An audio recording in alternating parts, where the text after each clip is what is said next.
programa El Mecanismo del Éxito en su segunda temporada. Estamos en una versión más de este programa y ahora tengo el gusto de presentar al ingeniero Germán Pardo Albarracín. El ingeniero Germán Pardo Albarracín lo he conocido en Córdoba, Argentina, con motivo de la incorporación que he tenido a API como director de API, pero voy a leer su hoja de vida en este momento para de ahí iniciar nuestra entrevista del día hoy sábado. El ingeniero Germán Pardo es ingeniero civil de la Escuela Colombiana de Ingeniería Julio Garavito, especialista en gerencia de proyectos y máster en túneles y obras subterráneas. Universidad Nacional de Educación a Distancia UNED, Madrid, España, homologado en los países de la Alianza del Pacífico, Portugal y España. Actualmente es presidente electo de la Unión Panamericana de Asociaciones de Ingenieros, UPADI, para el periodo 2025-2027. Entonces, acá, por supuesto que la hoja de vida de acá, de nuestro colega, es bastante amplia y creo yo que con esta parte primera que he leído y le vamos a hacer una pregunta acá, estimado Germán, mi saludo para ti, mi reconocimiento como colega y felicitaciones por ser presidente electo de UPADI para este periodo 2025-2027. ¿Cuál es tu impresión, estimado Germán, y cómo te sientes tú siendo presidente electo? ¿Cuándo empieza tu ejercicio en UPADI como presidente? ¿Qué día empieza? Y evidentemente llega hasta el 2027, pero ¿de qué día a qué día aproximadamente para que de esa manera todos los que seguimos el programa conozcamos eso? Muy buenas noches a todos, muy buenos días. Eh, la verdad, muy complacido de estar hoy con ustedes. Agradecer pues este espacio que nos brindan a UPADI y realmente pues en nombre de UPADI a todas las agremiaciones panamericanas de ingeniería. La verdad es un honor poder asumir la presidencia de UPADI. La presidencia de UPADI es por 2 años. Mi posesión será en Bogotá el día 7 de marzo del año entrante, del 2025, y el periodo finaliza en el año 2027, en el mismo mes de marzo, en una asamblea que se hace algunos meses atrás, en donde se elige el nuevo presidente. Entonces, UPADI tiene una trayectoria de nombrar a un presidente electo un año antes para que uno se vaya consolidando y empapando de las labores que está haciendo el presidente en ejercicio y haya una transición relativamente suave en este proceso. Y UPADI pues así ha venido haciéndolo hace muchos años y es exitoso. Muchas organizaciones tienen esta forma de actuar y creo que le da un impulso muy rápido a la nueva presidencia en cuanto a planes, programas, problemas inclusive que tiene la organización para poder con el comité directivo solucionarlos y seguir engrandeciendo la ingeniería panamericana. Excelente, Germán. Yo desearía, en primer lugar, conversar contigo sobre dos aspectos fundamentales.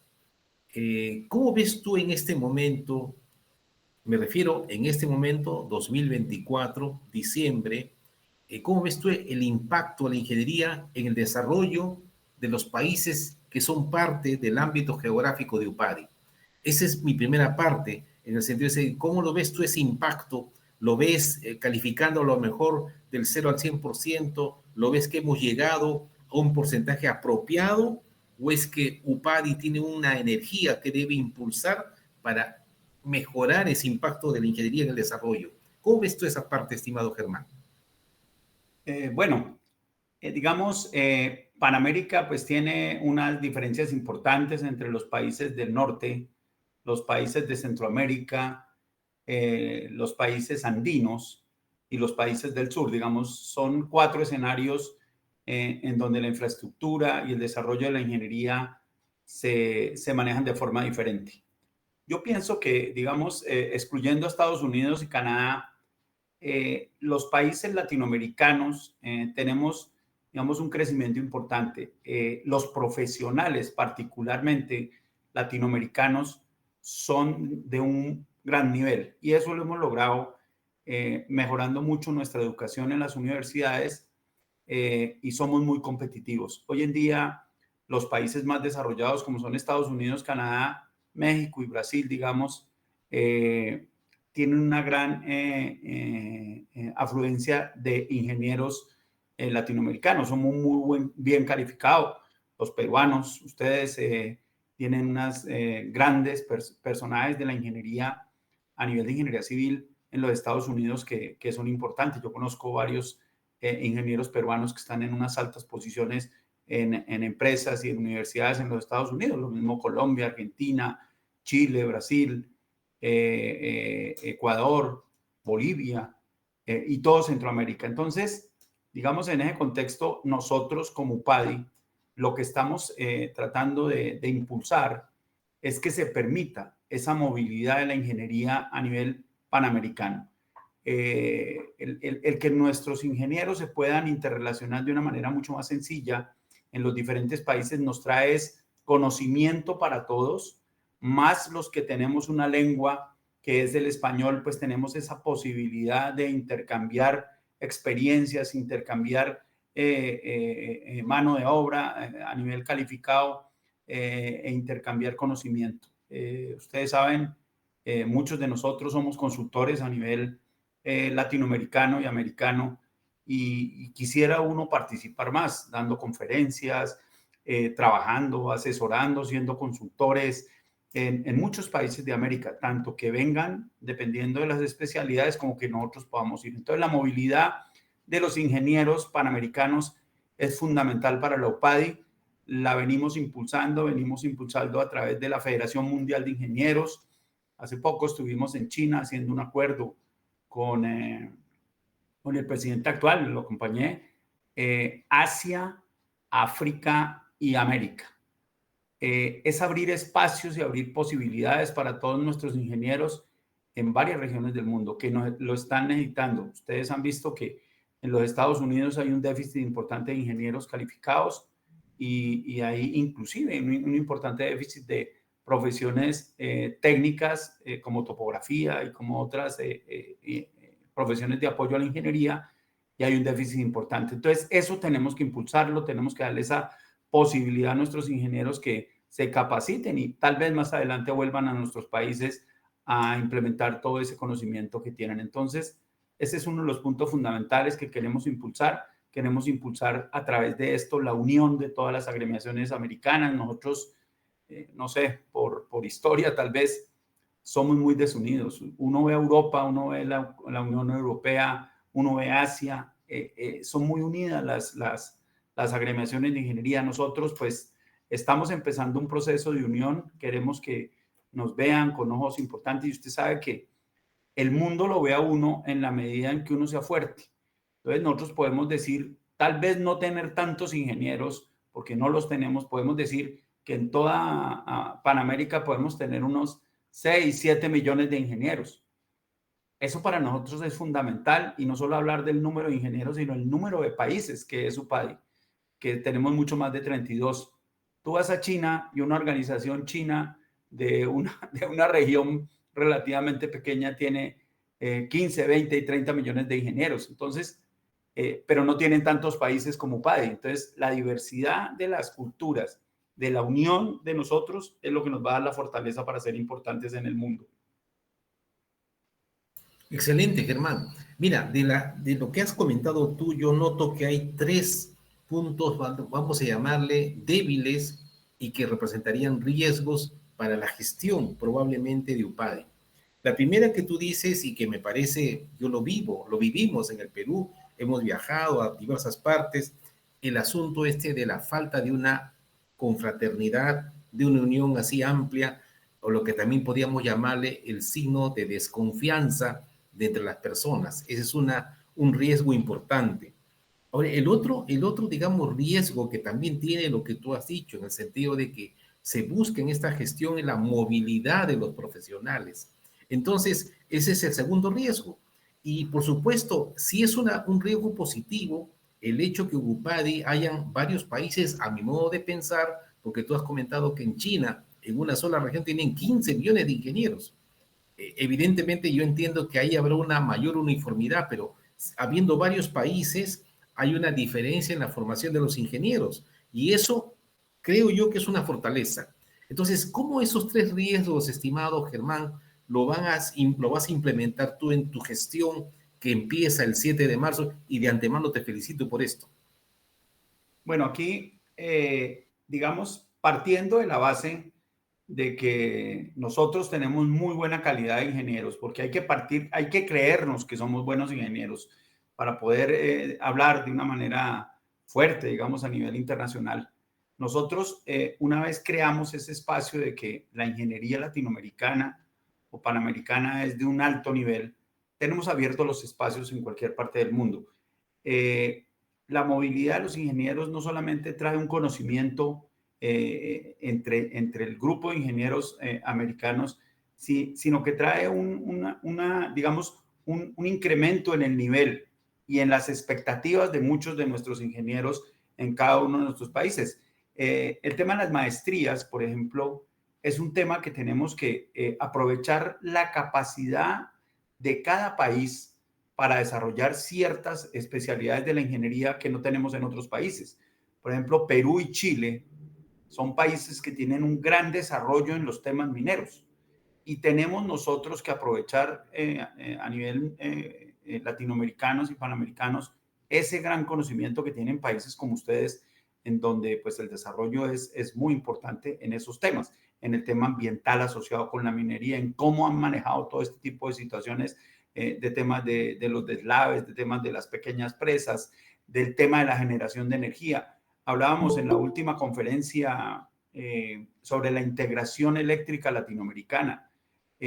Ustedes saben que hay un déficit importante de ingenieros eléctricos en Latinoamérica y tenemos que impulsar ese estudio de la ingeniería eléctrica porque el desarrollo de nuestros países está en la generación de energía hidráulica y en las otras fuentes de energía, pero hacen falta ingenieros especializados, sobre todo en la parte eléctrica, en la parte fotovoltaica, en la parte eólica. Esos son los campos en donde tenemos que aprovechar, por ejemplo, la experiencia chilena en temas eólicos para no cometer errores. Esa movilidad de los ingenieros nos va a traer esa posibilidad de que haya asesoría. Tenemos que hacer otro gran esfuerzo en unificar la normatividad en cada uno de nuestros países. Unas normas internacionales aprobadas, las normas británicas, las normas americanas, las de la Comunidad Europea, y nosotros tenemos que generar una normatividad panamericana que nos permita, digamos, competir de una manera abierta en el desarrollo de lo que tiene que ver con infraestructura, y no solamente estoy hablando de infraestructura vial, sino infraestructura de las diferentes infraestructuras que tenemos que desarrollar en nuestros países, portuaria, aérea, eléctrica, de vías, etcétera, pero tenemos que hacerlo con un conocimiento importante para que nosotros como gremios en cada país nos volvamos el referente de los gobiernos o de los estados para la toma de decisiones. Eso es algo que queremos fomentar mucho en UPADE, y es que cada país se vuelva el ente consultor de los gobiernos para el desarrollo de la infraestructura. Eso hay que lograrlo. Somos los entes, casi todos los entes latinoamericanos, somos entes donde están los mejores ingenieros de cada país. Digamos, tenemos una historia ética muy importante y eso nos hace ser fundamentales en la toma de decisiones. Por eso, UPADI está desarrollando convenios con la UNESCO, con la ONU, con el Banco Mundial, con el Banco Interamericano de Desarrollo, para que esas organizaciones de nivel internacional nos apoyen y le digan a cada uno de los gobiernos que hay unos gremios como UPADI que pueden prestarles asesoría. Y ahí entramos todos los ingenieros panamericanos a prestar asesorías en proyectos específicos. ¿Por qué? Porque estamos reuniendo todos los ingenieros expertos de toda América en función de un proyecto definitivo que puede ser en cualquiera de nuestros países, y el apoyo sería fundamental. Ese tema que ha señalado, estimado Germán, es de suma importancia.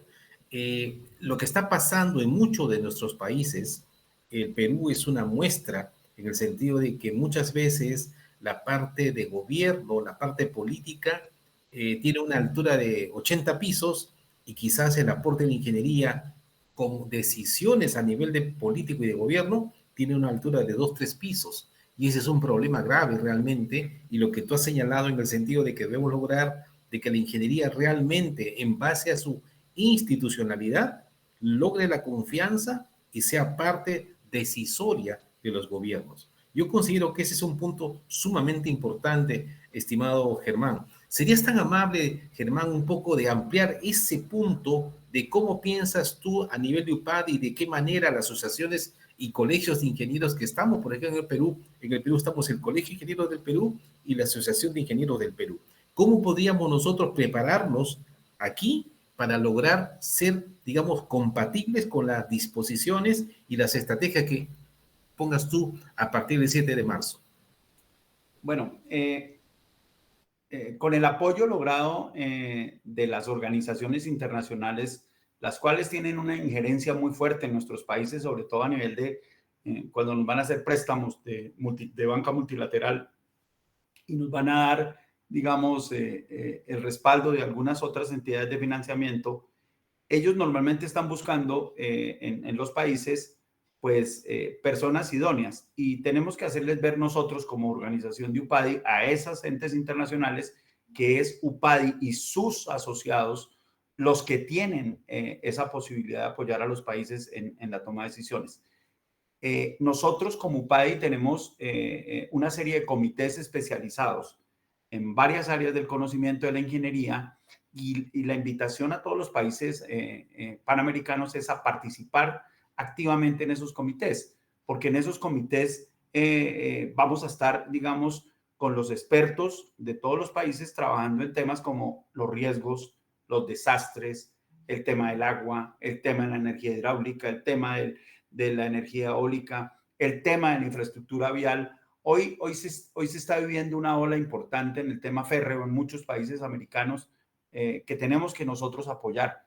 Tal vez muchos de nosotros por rezago histórico, pues no tenemos la experiencia en este momento de desarrollo de temas ferroviarios, pero sí podemos aliarnos con España, con Portugal y con los Estados Unidos para que nos den la mano y todos juntos podamos implementar esos proyectos en nuestros países. Entonces, es una cadena en donde nosotros tenemos que empoderar a UPADI a nivel internacional para que podamos actuar en cada uno de los países con los comités que tenemos y las organizaciones locales, porque es que realmente al final son las organizaciones locales las que tenemos que empoderar de este tema y nosotros atrás apoyándolos con nuestra organización en que podemos, digamos, lograr los objetivos de conocimiento y de apoyo a cada uno de nuestros países. Excelente. Germán, mira, la estrategia que estás planteando, avisorando para la gestión 2025 al 2027 es muy importante y tiene varios efectos simultáneos, porque como tú bien lo explicas, si la movilidad de los ingenieros aumenta y muchos de esos ingenieros somos docentes universitarios, eso ayuda a que la categoría y su, digamos, consideración en los rankings de las universidades van a mejorar.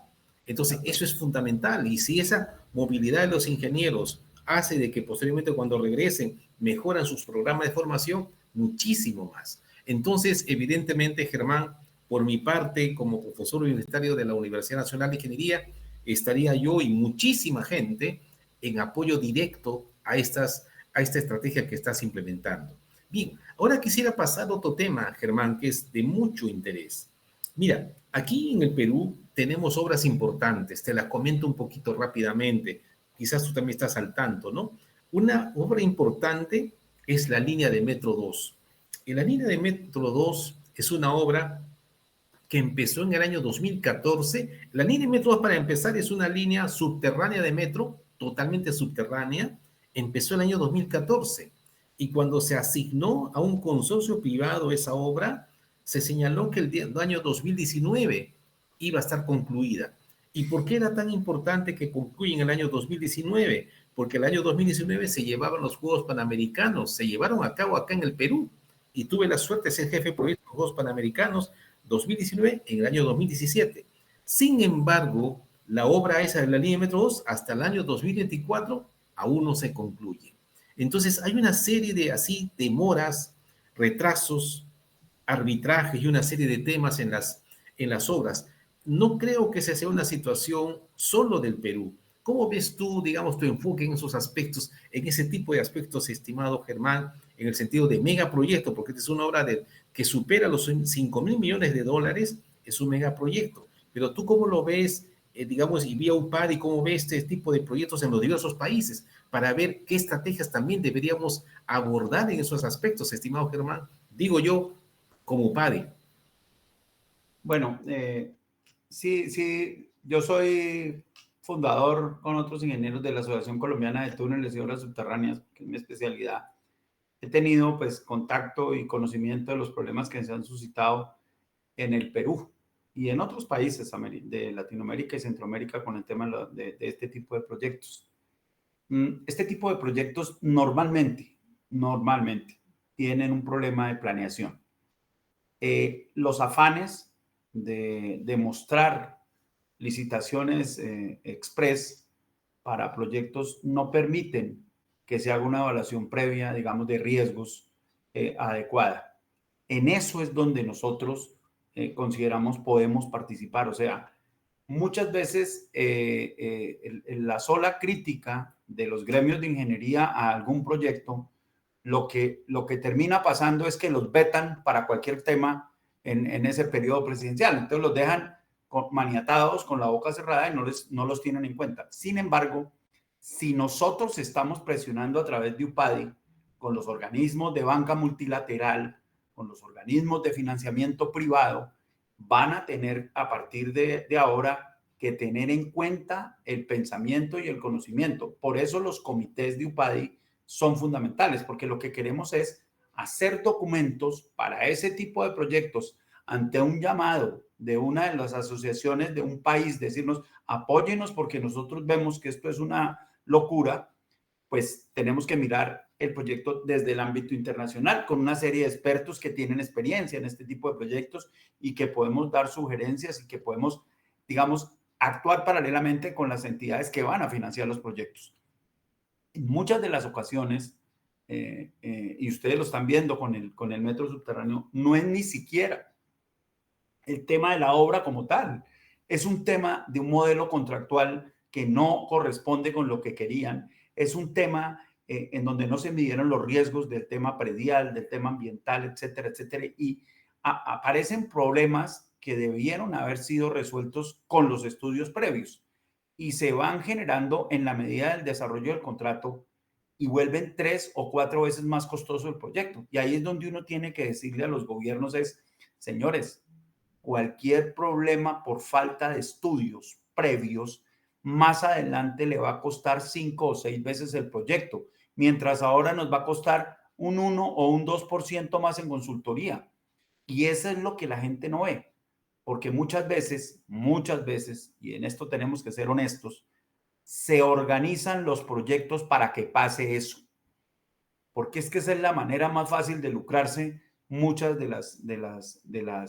los negocios que se montan alrededor de esto, y desafortunadamente la ingeniería está en la mitad de esto. No es que sean los ingenieros, son negocios muy grandes que se montan alrededor de una obra de ingeniería, en donde finalmente los culpables terminamos siendo nosotros los ingenieros, cuando hay todo un modelo perverso de contratación que hace que los proyectos vayan medianamente fracasando y se tienen que ir corrigiendo por el camino a unos costos altísimos para el país, con tanto esfuerzo que logramos recoger recursos públicos para que una vez comencemos un proyecto termine costando 2 y 3 veces, que si ese costo hubiera sido el evaluado desde el inicio, tal vez ese proyecto no lo hubiéramos hecho. Entonces, son temas donde los organismos internacionales como UPADI tenemos que actuar de manera enérgica y apoyar las organizaciones locales para poder, digamos, advertir todo esto y que no sea que vetan a la organización de un país para evitar que se interponga, porque normalmente estas organizaciones de ingeniería en cada uno de los países es la gente más ética y la gente con más responsabilidad y normalmente a uno lo vetan. Entonces, ese es un papel de UPADI, que es ese respaldo moral, ético y de conocimiento a las organizaciones de cada país. Sí, lo que acabas de señalar es sumamente importante y comienza uno a orientar esta entrevista porque, por ejemplo, en el Perú te lo comento, ¿no? El principal problema que tenemos es la corrupción. Y dentro de ese fenómeno de la corrupción, evidentemente están las obras. Y ese es un punto. El segundo problema que tenemos así de orden es la inseguridad ciudadana y por supuesto el costo de vida, ¿no? Entonces, en ese sentido, evidentemente, los ingenieros, como tú bien lo has dicho, tenemos que para poder no solamente criticar, sino que evidentemente tenemos que tomar una posición de decir, señor, está ocurriendo esto, pero ustedes tienen que hacer esto, esto y esto. Y para eso tenemos este grupo de ingenieros que, digamos, pueden trabajar. Entonces, esa parte que ha señalado Germán es de un aporte tremendo y eso realmente su nombre lo dice, ¿no? Esa propuesta y esas estrategias hay que plasmarlas. Ese es un punto que, digamos, yo creo que es sumamente importante. No sé si quisieras ampliar tus ideas al respecto, estimado Germán. Sí, ahí la verdad es que son los comités de UPADI los que van a respaldar estas ideas y este trabajo. Yo sé que cada organización de nuestros países está buscando ese respaldo y ese apoyo, y es un respaldo que se debe hacer, digamos, de una manera espontánea, de una manera abierta, de una manera ética, de una manera honesta, para que las organizaciones en cada país crezcan, se vuelvan importantes, se vuelvan un referente y además volver a ganar esa credibilidad que siempre tuvo la ingeniería. Ya, recuerden, los ingenieros hace unos años, hace unos 40, 50 años, éramos con el médico, el cura y el juez lo más importante de la sociedad. Hoy en día nos han ido relegando y nos toca a nosotros por nuestro pueblo de medios tratar de decirle a la gente que los que realmente promueven el desarrollo de la humanidad, los que realmente acortamos la brecha de la pobreza, los que realmente generamos las obras, las ideas y los proyectos para mantener, digamos, una sociedad, pues somos los ingenieros, ¿sí? Eso tenemos que volver a rescatarlo y por eso es fundamental el respaldo internacional a cada una de nuestras agremiaciones. Y en Colombia, por ejemplo, nosotros tenemos la Organización Nacional y tenemos las sociedades regionales, que son 32 en Colombia. Entonces, esas sociedades regionales trabajan en cada uno, aquí es departamentos, pues en otros serán estados, en otros tendrán otros, pero cada región tiene unas consideraciones, digamos, de diseños diferentes, unos climas diferentes, una idiosincrasia diferente, y en eso también tenemos que velar todos. Además, algo que debe quedar, que yo sé que usted ahora me lo va a preguntar, es todo el tema de la ingeniería como una obra de arte, y es donde entra todo el tema de la arquitectura. ¿Por qué? Porque estamos haciendo obras, por abaratar las obras, estamos haciendo unos adefesios que tal vez sean algo funcionales, pero a la vista de la gente realmente no estamos logrando lo que debería ser una obra de ingeniería. Entonces, digamos, todos estos temas deben estar asociados. No tenemos que seguir con el criterio de que lo más barato es lo mejor para la gente pobre, porque es que estamos en esa idea de que tenemos que hacer lo más barato para la gente. No, tenemos que hacer lo económicamente más favorable, lo más durable, lo que cumpla con los mejores códigos y lo que realmente salvaguarde la vida de las personas. Esos son los objetivos de las obras de la ingeniería, ¿sí? Pero en ninguna parte nos dicen que debe ser el más barato, porque el más barato solo trae problemas, como tal vez se lo pude mostrar a usted, y esto es histórico, ¿no? Tú me hiciste caer en cuenta de muchos de los temas de la Carta de Vauban, del mariscal francés, que la traigo yo a colación cada vez que puedo, porque los estudiantes nuevos de las universidades creen que todas estas cosas son de ahora, y resulta que todos estos procesos de corrupción es histórico, o sea, los mismos griegos ya estaban hablando de todos los procesos de corrupción, de la ética, realmente esto es un tema de la humanidad, y es un tema que tenemos que combatir. La corrupción se combate es con inteligencia, ¿sí? Nosotros tenemos que combatir la corrupción es con inteligencia y con ética, pero para ser éticos necesitamos ser estudiados, tener bases filosóficas, tener unos conocimientos mínimos de lo que es la relación en una sociedad. Porque lo demás es redes sociales, cuentos, manipulación de noticias, etcétera, etcétera, etcétera. Y realmente en el fondo de todo esto es la ética, la filosofía y las obras de ingeniería que tienen que estar hechas de acuerdo con las mayores exigencias, sobre todo las obras públicas. El privado verá cómo hace sus obras, pero los que manejamos recursos públicos o estamos haciendo obras con recursos públicos, pues hombre, tenemos que tener esa ética y ese compromiso con la gente de dejarle las mejores obras, no las más baratas, que normalmente son las más caras, porque los costos de operación y mantenimiento de la mayoría de las obras que dicen que hicieron más baratas es el más alto de todas las obras y la durabilidad no está garantizada. Excelente. Mira, te quiero comentar dos investigaciones una que la hice hace varios años, pero que te lo voy a comentar porque tiene relación con lo que acabas de señalar, y una reciente. Vamos a empezar primero por la que ya tiene hecha hace varios años. En el Perú ha ido cambiando el reglamento, digamos, ahora se le llama la Ley de Contratación Pública, y antes tenía otro nombre, ¿me entiendes? Entonces, ¿cómo era la cosa antes en el Perú a lo largo de varios años?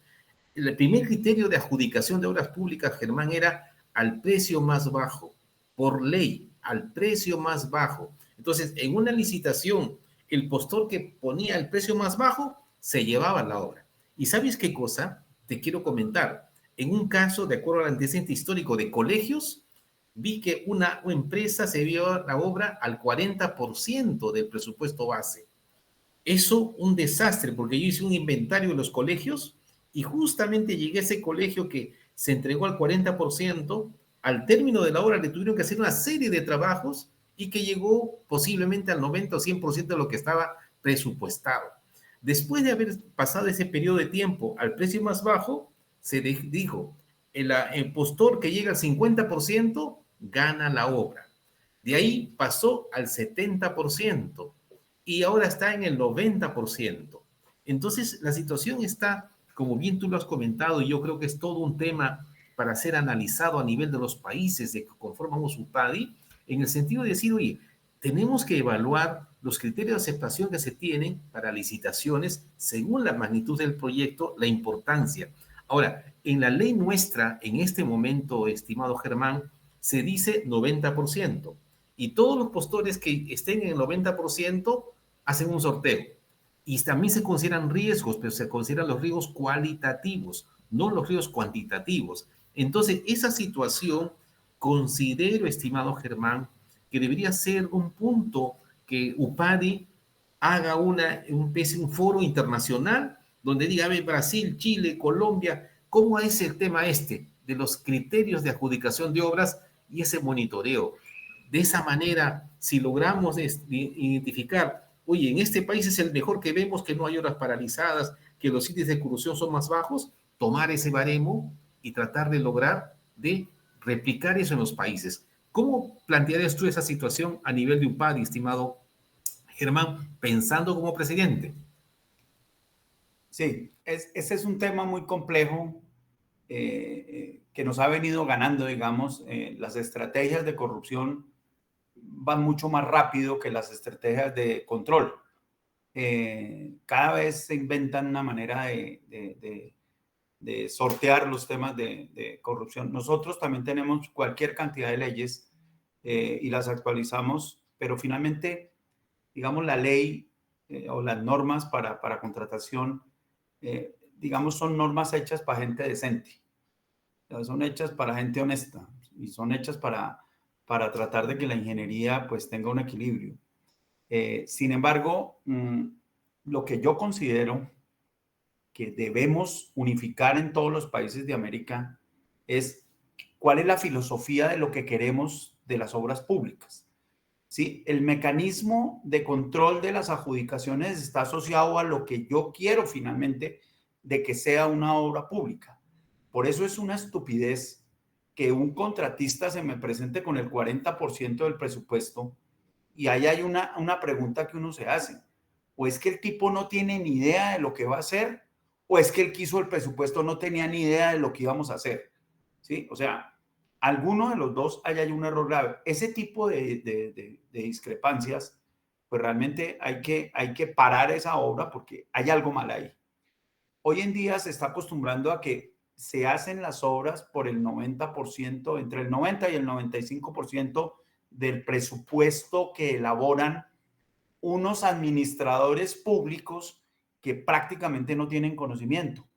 Ahí es donde tenemos nosotros como gremios que poner el dedo en la llaga y decirle a las municipalidades y a los gobiernos regionales y a los nacionales a través de los gremios de la ingeniería que esos presupuestos realmente no son los presupuestos para ejecutar adecuadamente una obra. Porque es que además un mal presupuesto hace que la obra pues ni vaya bien ni se termine bien. Y si sumado a eso los diseños no son buenos y la planeación de la obra no es buena, pues obviamente eso va a ser un fracaso. La consultoría en nuestros países ha sido muy atacada, muy cuestionada, pero todo por el hecho de que no estamos permitiéndole a nuestros consultores ejercer su trabajo como debe ser. Siempre nos viven recortando dinero en investigación, sobre todo en la parte de ingeniería civil, todo lo que es investigación geotécnica. No permiten hacer la investigación como debe hacerse la investigación. Hoy en día, con todo lo que tiene que ver con el cambio climático, muchas de las variables que utilizábamos nosotros a nivel de ingeniería están cambiando y debemos hacer investigación asociada a ese cambio climático. Los índices de erosión de los taludes ya no son los mismos de hace 30 años y estamos diseñando nosotros estabilidad de taludes con unos indicadores que probablemente al hacer unas evaluaciones hoy en día diferentes nos van a dar resultados diferentes en cuanto a cómo se soportan esos taludes. Y muchos de nuestros países, y creo que la mayoría de los países centroamericanos y nosotros, por lo que tenemos cordillera de los Andes, tenemos con la geología joven que tenemos esos problemas graves de deslizamientos en muchas de nuestras carreteras y nos está saliendo mucho más costoso y con un impacto grandísimo a la población el no haber hecho diseños y obras, digamos, con una filosofía y unos criterios realmente sanos de ingeniería. Sí, ese es un tema gravísimo, que has tocado varios temas ahí simultáneamente, ¿no? El tema está, ese punto, que es el primero que dije, y el último que estoy trabajando y que va a salir publicado en una revista en febrero, es un tema relacionado con la ética, estimado Germán. ¿Sabes qué pasa? Yo me he quedado sorprendido porque he hecho una investigación sobre el alcance de la ética y de acuerdo a la investigación que he realizado, la ética, según los autores más importantes de los que he citado en referencias, señalan que forman el carácter de la persona. Ojo, forman el carácter de la persona. Entonces, por lo tanto, no se puede pensar, porque hay diferencia, ¿no? La ética, la moral y los valores. Entonces, la ética es la que forma el carácter de las personas. La moral está basado en reglamentos, leyes que tú debes aplicar como profesional. Y los valores, por supuesto, los que tienes como persona.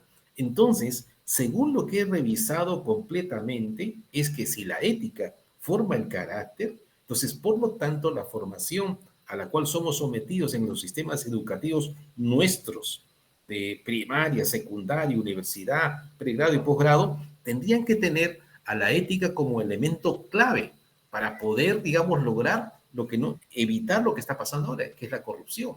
E incluso, fíjate, el último que yo, la última parte del artículo que va a salir publicado, analizo la visión del Perú al 2050, la visión.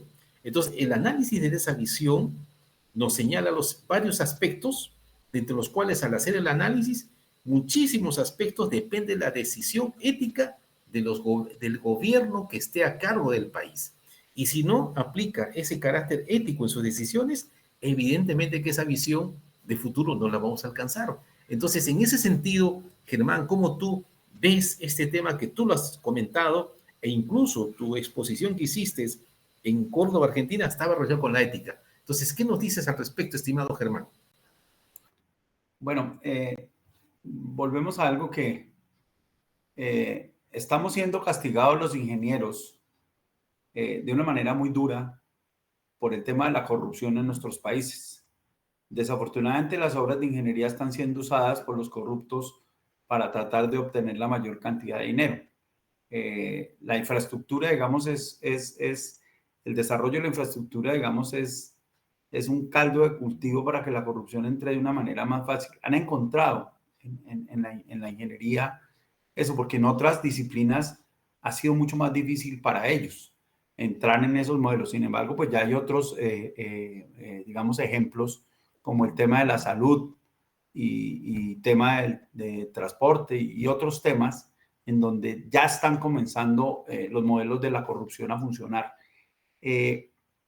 Volvemos a lo mismo, nosotros tenemos que dedicarnos a que eso que tú dices de la ética, de la moral y de los valores, pues sean de la sociedad completa, porque nosotros nos estamos centrando en exigirle a los ingenieros eso, pero resulta que nosotros hacemos eso para nuestro trabajo como ingenieros, o sea, para diseñar, para planear, para construir y para entregar, operar y mantener.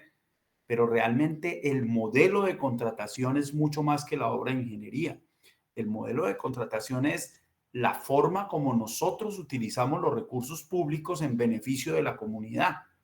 Y ahí es donde está la problemática, que es que hay unos actores mucho más poderosos que los ingenieros y allá nosotros tenemos que llegar a poner el dedo en la llaga, a decir, es que el proceso de corrupción no se da en las normas de ingeniería, o sea, los códigos de la ingeniería están muy bien hechos, la normatividad está muy bien hecha. El tema de la corrupción está mucho más grande por fuera de la ingeniería y ahí es donde tenemos que apuntar. Somos unas víctimas de la corrupción, finalmente los ingenieros. Nosotros, la mayoría de los diseños de las obras están muy bien organizados. El problema es que esa perversidad para hacer los pliegos y para montarlos y estructurar los proyectos, proyectos que ni siquiera tienen una validación de fase 3, los diseños. Sin embargo, a nivel político no les importa y sacan el proyecto y lo sacan por encima de todo el mundo, inclusive de todos nuestros gremios. Ahí yo creo que tenemos una labor muy grande y es que la sociedad civil tiene que ser casi un veedor de los proyectos y creer en las instituciones de ingeniería que ponen el dedo en la llaga en todo este tipo de proyectos. Yo creo que ahí esto va a ser un proceso largo. Es un proceso, Rubén, que a veces no solamente tiene problemas de veto que le hacen a uno, sino hay problemas de amenazas inclusive, porque es un negocio tan multimillonario que hay situaciones difíciles para los ingenieros cuando ponen el dedo en la llaga. Y se ha visto en muchos países, pues, que realmente los que han sido casi que se vuelven mártires de la corrupción, o los que han puesto el dedo en la llaga en la corrupción, pues han tenido o muertos o amenazas o han tenido que salir de los países, porque es, digamos, un negocio multinacional que le genera dividendos a muchas personas. Y tenemos que ser muy juiciosos y muy bien enfocados cuando se denuncia y cuando se advierten todo este tipo de temas, porque uno no sabe a quiénes les está pisando los callos cuando está uno haciendo una denuncia sobre una obra que va a empezar mal o que está haciéndose mal o que va a terminar mal. Porque las denuncias muchas veces se hacen. Usted es un gestor de crítica a muchos de los proyectos, pero digamos, tenemos que blindar a los ingenieros que tienen la valentía, que tienen ese valor moral y ético de denunciar o de por lo menos advertir de fallas en los procesos de contratación de muchas de las obras nuestras. Así es, Germán. Y acá surge justamente un tema, y con esta parte que quiero comentar, cerramos esta parte y pasamos a otro bloque del programa y hacemos una pequeña interrupción. Mira, lo que dices tú, que los ingenieros están ligados a los procesos de contratación, que lo manejan pues otro tipo de personal, otro tipo de fibra, pero esas interfaces son las más peligrosas. Claro, claro. Esas interfaces. Entonces, ahí yo diría que justamente vía UPADI hay que trabajar muy fino para que todas las asociaciones y colegios profesionales logremos aclarar esos puntos, porque mientras no se aclaren esas interfaces sobre procesos o zonas, digamos que es tierra de nadie, vamos a tener un riesgo enorme para la imagen propia de cada profesional de ingeniería. Así es. Perfecto. Así Vamos a es. hacer un pequeño intermedio, estimado Germán. Entonces Omar nos va a pasar un enlace para reiniciar nuevamente, ¿ya? Gracias. Listo.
Muy bien.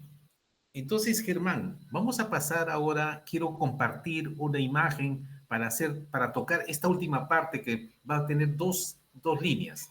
La imagen que te paso y por favor que tú presentes el gran evento que se va a llevar a cabo en Bogotá, el día 5, 6 y 7 de marzo, que justamente has dicho que tú el 7 asumes ya plenamente la presidencia. Entonces, déjame compartir, por favor, esta imagen para que de esa manera la podamos ver un momento de tal forma que hagamos un comentario sobre ello.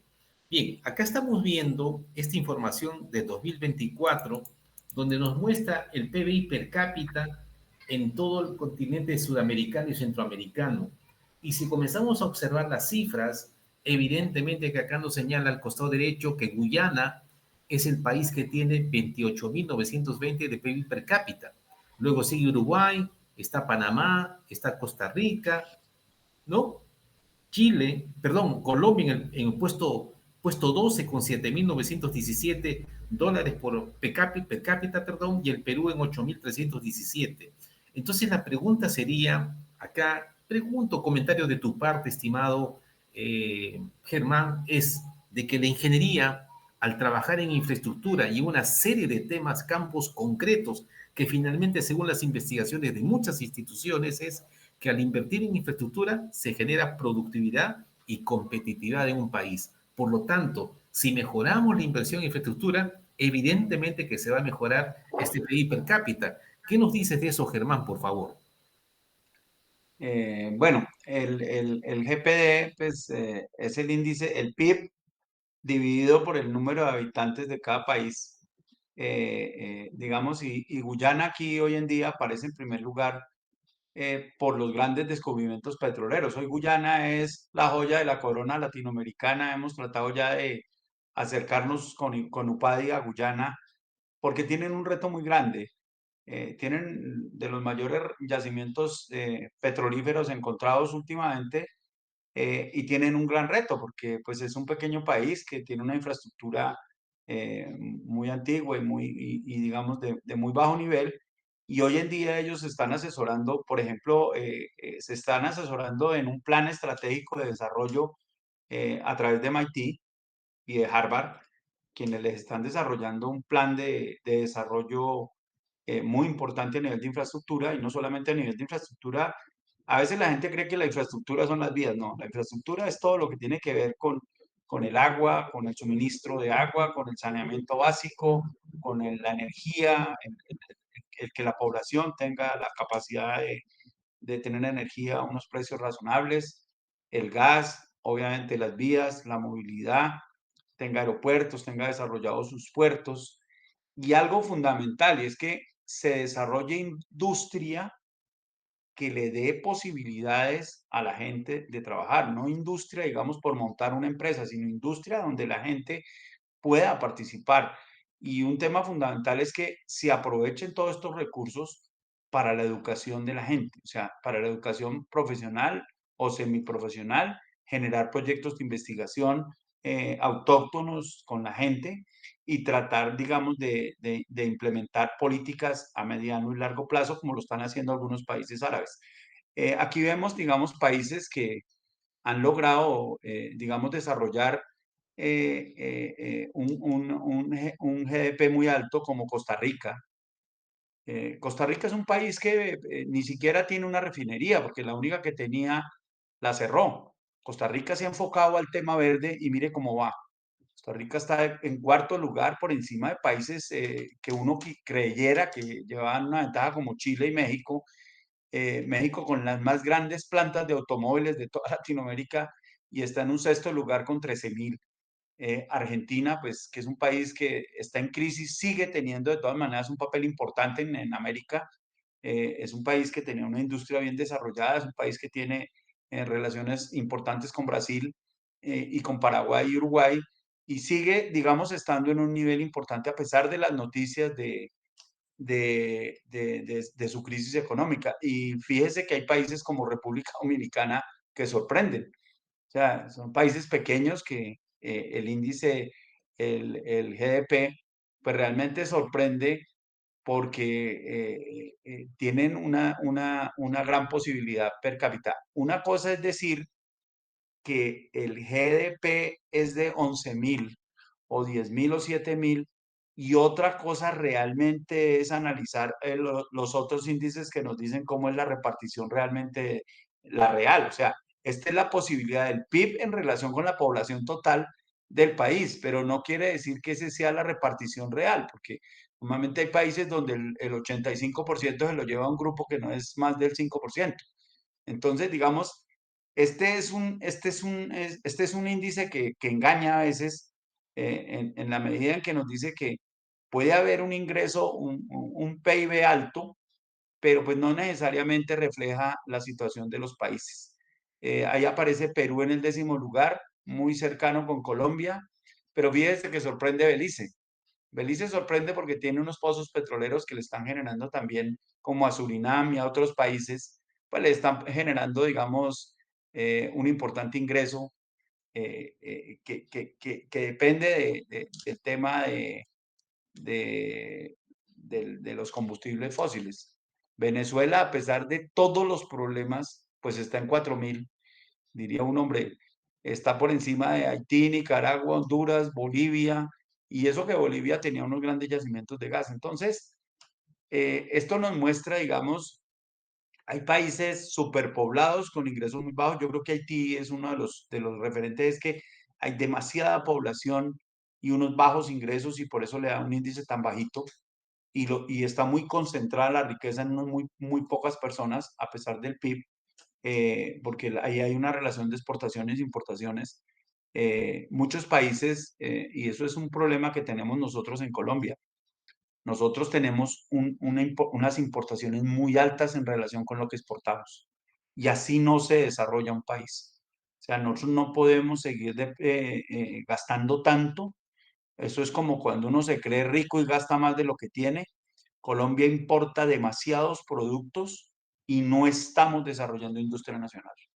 Entonces tenemos un desbalance, por eso muchas veces, digamos, ojalá los planes gubernamentales incentivaran el consumo de productos masivos. Es increíble, por ejemplo, que Colombia le venda en regiones que son los Santanderes, el mercado colombiano esté copado para Centroamérica en todo lo que son zapatos, cueros, etcétera, etcétera, y en Colombia no se venda tanto como se está vendiendo en otros países en Centroamérica o en Perú o en el mismo Chile. O sea, los calzados nuestros son muy apetecidos en países como Perú, como Chile y como Centroamérica, pero en nuestro país realmente no es tan grande la demanda. Si tuviéramos una demanda muy grande de algunas de las producciones, digamos, nacionales, podíamos mejorar la calidad de la industria y podíamos exportar mucho más. A veces no llegamos a mercados como Estados Unidos y China porque el volumen de producción que tenemos es muy bajito. Ya nos van a pedir, mándeme 1.000.000 de zapatos. No, no tenemos cómo. O sea, no hay cómo hacer 1.000.000 de zapatos para enviarle cada semana a los Estados Unidos ni a la China, pero sí podemos enviarle 50.000 zapatos a Nicaragua, a Guatemala, a Honduras y al Perú. Entonces, tenemos una industria pequeña que poco a poco el gobierno tiene que incentivar. A veces, yo no sé, yo a veces noto que la política internacional muchas veces defiende más a los grandes conglomerados mundiales y nos da durísimo a las pequeñas empresas latinoamericanas. Y por eso nos cuesta, o sea, nosotros no tenemos tanto subsidio como lo tienen las compañías, por ejemplo, americanas o las mismas compañías europeas. Y a veces la Organización Mundial de Comercio, pues le subimos un arancel a algo y nos castigan durísimo y un día los Estados Unidos o Canadá toman la decisión de subir aranceles a China y no pasa nada. Creo que nos falta una gestión mucho mayor en eso. Ahora, a nivel de infraestructura, pues obviamente dicen que la infraestructura genera beneficios, pero es que la infraestructura se mide es con los beneficios del PIB en la población. O sea, si la infraestructura que estoy desarrollando mejora el PIB regional y mejora el PIB nacional, realmente la infraestructura sí está constituyendo un elemento importante para mejorar la calidad de un país. Pero si la infraestructura realmente solamente la miramos por los 10.000 o por los 50.000 empleados que produce, pero no le produce una mejora al PIB nacional o al PIB regional, realmente no estamos haciendo nada porque son unas inversiones extremadamente grandes para unos beneficios muy bajos. Hoy, y ojalá lo hagamos en los próximos años, en Colombia pues se desarrolló el Plan Nacional de Carreteras de 4G, que costó pues una cantidad de millones, eh, y esas estructuraciones tenían muy claro unos beneficios a nivel de PIB regional. Ya se están terminando muchas de esas obras, están costando mucho más de lo previsto, pero lo que tenemos que medir no es ni siquiera cuánto cuestan y que es que muy bonita y que doble calzada, no. Lo que tenemos que revisar es si realmente esa inversión incrementó el PIB en las regiones como estaba previsto en la estructuración de esos proyectos. Porque de lo contrario no estamos haciendo nada. Excelente. porque estamos haciendo carreteras para pasear los domingos o los festivos. O sea, está muy bien, estimado Germán. Yo acá simplemente quiero hacer una sugerencia, que es la siguiente. Yo diría de que como presidente que asume tus funciones el 7 de marzo, se puede convocar un concurso en todos los países que conforman UPADI, vía sus asociaciones y colegios de ingenieros, sobre propuestas estratégicas para mejorar el desarrollo de los países mediante las acciones que tiene la ingeniería. Como bien lo has dicho, aquella infraestructura que incida en mejorar el PIB, aquella infraestructura que incida en mejorar el índice de progreso social, aquella infraestructura que incida en la mejora del índice de complejidad económica, un concurso sobre eso, de tal manera que se puedan plantear y ahí, basado en ese concurso que tenía una valoración internacional, salen ideas tranquilamente muy buenas que podrían ser planteadas justamente a los gobiernos porque es un aporte internacional. ¿Qué dice de esa propuesta o de esa sugerencia, estimado Germán? Y yo lo complementaría con dos. Una formulación de propuesta de los gremios de la ingeniería, pero también pongamos a concursar los países a ver cuál es la estrategia que el país, cada país, y vamos a llamar a los ministros o al director de planeación de cada país a que nos diga cuál cree él que es la mejor estrategia para mejorar el país y cómo la van a implementar. Y le hacemos un debate a nivel americano o panamericano para que nos muestren y nosotros mostrarle qué está mal, qué está bien y por qué algunos países toman unas decisiones. Digamos, muchos de los países nuestros, por decir algo, los países andinos, tenemos unos problemas muy similares. Pero cuando vamos a mirar las estrategias, la política de cada país, realmente toman decisiones totalmente diferentes en temas que podían ser estratégicos para todos. Colombia nunca ha hecho un plan de desarrollo de algunos de los productos importantes como son las flores, el café y los bananos con Ecuador, por ejemplo, que tenemos los mismos productos y cada uno peleando por su lado en mercados que nos están pidiendo volumen y si nos sumamos, pues hubiéramos sido más grande. Chile y Perú con el tema del pescado, por ejemplo, la pesca. La La pesca minería. es un manejo que tienen que darle. Ahora ustedes tienen un puerto nuevo, el nuevo puerto que pues parece que va a revolucionar el mercado suramericano por lo menos o mundial y ojalá tengan éxito en eso. Pero ya hay voces que los están boicoteando, otras voces están diciendo que muy bien, otras, bueno, ahora se vuelve un tema geopolítico que puede dar al traste con los intereses y con el esfuerzo que están haciendo a nivel de países. Eso es lo que tenemos que discutir a nivel Conforme. latinoamericano. Si todos esos proyectos, unidos todos, podemos sacarlo adelante, porque finalmente un puerto como el de ustedes no favorece a nada más ni nada menos que a los países latinoamericanos. Ese es el Sí. empuje con un Eh, puerto como el de ustedes. Y hay otros Germán, proyectos, claro, la carretera Brasil-Perú, la carretera y los túneles que van de Argentina a Chile, que van a ser los pasos Atlántico-Pacífico.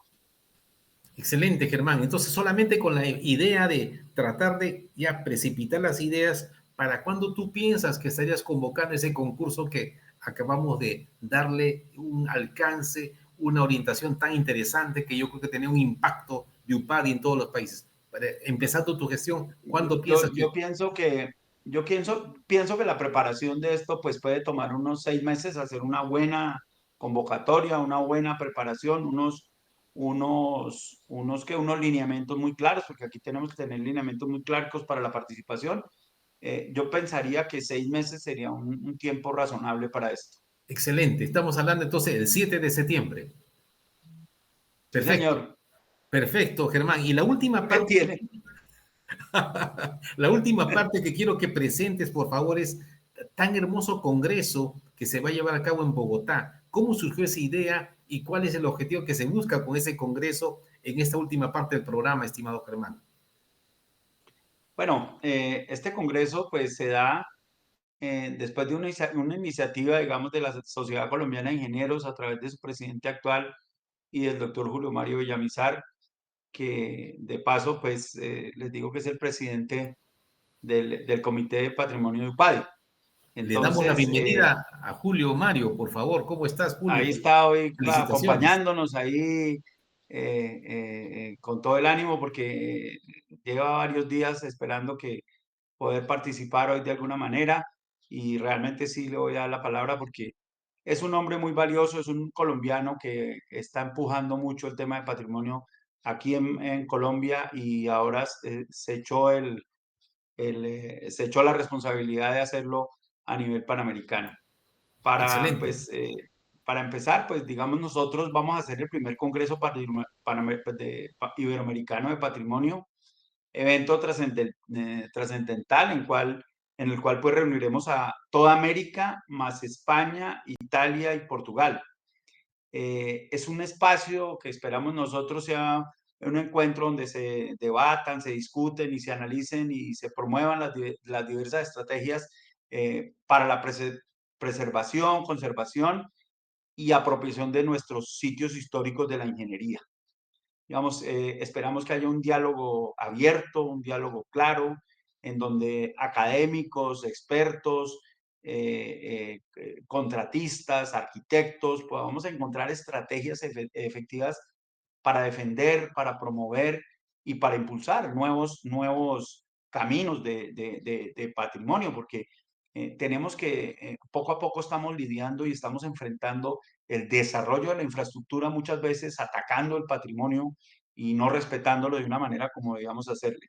Entonces, hay patrimonio de ingeniería, hay un patrimonio ancestral cultural asociado a la ingeniería bastante importante. Eh, Tenemos que resaltar la identidad y garantizar la memoria colectiva de nuestras sociedades. O sea, tenemos que nosotros como latinoamericanos, sobre todo, que tenemos en México, en Perú, en Colombia y en otros países un patrimonio absolutamente bello de nuestros antepasados, pues realmente pensar en eso como el desarrollo del turismo asociado al patrimonio, pues no nos dañe el patrimonio, como ustedes saben, en Cusco y lo manejan muy bien, porque los que hemos visitado Cusco sabemos de la monstruosidad que ustedes tienen, pero también de la fragilidad de lo que tienen.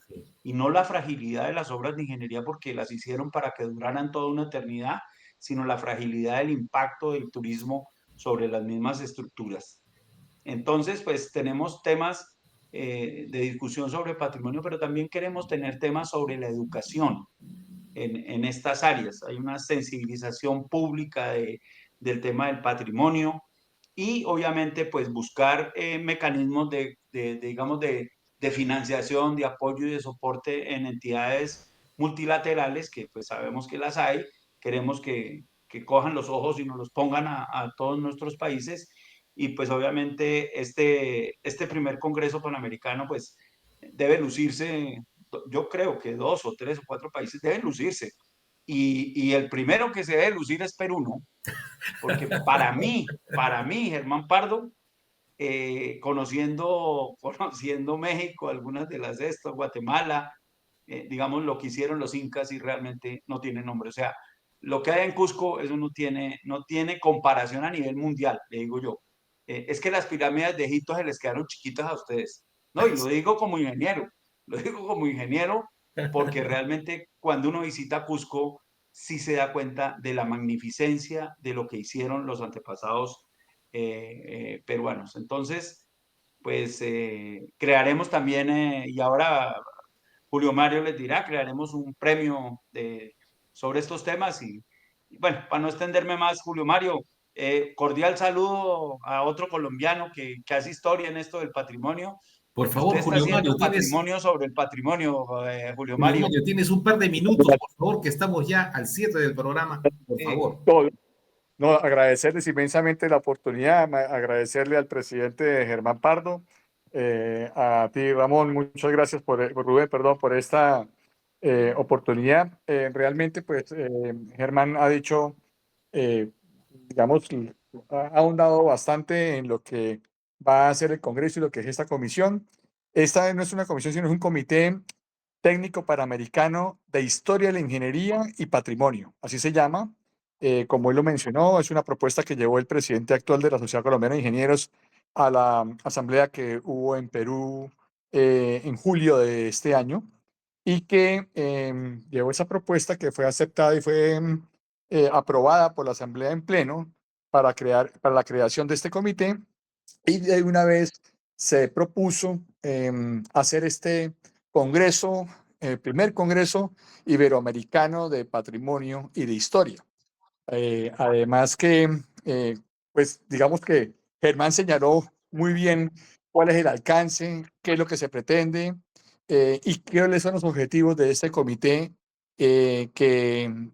pues, que ya fueron aprobados y que conlleva muchos objetivos específicos, tal como la educación, tal como el impacto o cómo lograr la conservación del patrimonio a través del turismo, lógicamente responsable. En fin, hay una serie de actividades y de alcances que este comité tendrá y que realmente llevaba pues de julio aquí muy poco tiempo y bueno, nos pusimos esa tarea de hacer ese congreso y yo creo que va a ser un éxito. Muchas gracias. Excelente. Germán, solamente te dejo a ti minuto y medio para que des un mensaje de despedida a todas las personas que nos van a seguir y de antemano felicito a ti y a Julio Mario por la entrevista. Adelante con tu mensaje final, estimado Germán.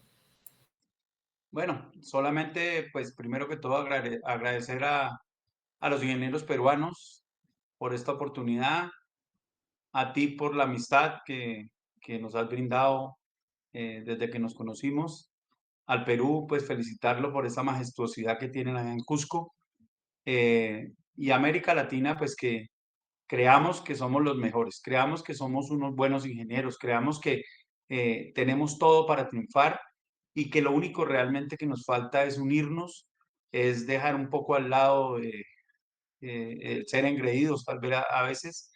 Yo le he dicho a los PhDs en Colombia es, entre más conocimiento uno debe tener más humildad. Y eso a veces es lo que nos falta a algunos de nosotros para poder ir hacia adelante. Entonces, pues solamente me queda esperar el apoyo de las agremiaciones, porque es que esto de ser presidente no es solo yo. Yo lo único que hago es tratar de colaborar para que todos nos unamos, para que todos mejoremos y para que todos estemos en el nivel que nos corresponde en cada uno de nuestros países. Y yo simplemente soy el eje conductor de lo que quieren cada uno de los gremios. Entonces, esta es una labor de todos, esto no es una labor de una sola persona. Y lo único que espero es un respaldo porque estoy es para el servicio de la ingeniería y lo he hecho toda mi vida y espero pues acertar, hacerlo bien y que realmente en 2 años cuando hagamos una entrevista como esta pues me retire con ese orgullo y ese honor con el que estoy empezando la presidencia de UPADI. Agradezco también Bien, agradezco al presidente actual de UPADI, al ingeniero Ari Herrera, porque me ha brindado todas las posibilidades de conocer cómo funciona la organización, todos los planes y realmente me ha dado la mano para que esto sea una transición suave, tranquila y poder avanzar como organización internacional. excelente. Muchísimas gracias entonces, estimado Germán. Julio Mario, también las gracias. Y estamos cerrando el programa, estimado Omar, una versión más del programa El Mecanismo del Éxito. Desde ya, desde este programa, apoyamos la gestión, Germán, igualmente Julio Mario. Quedamos así. Muchas gracias. Gracias. Muchas gracias.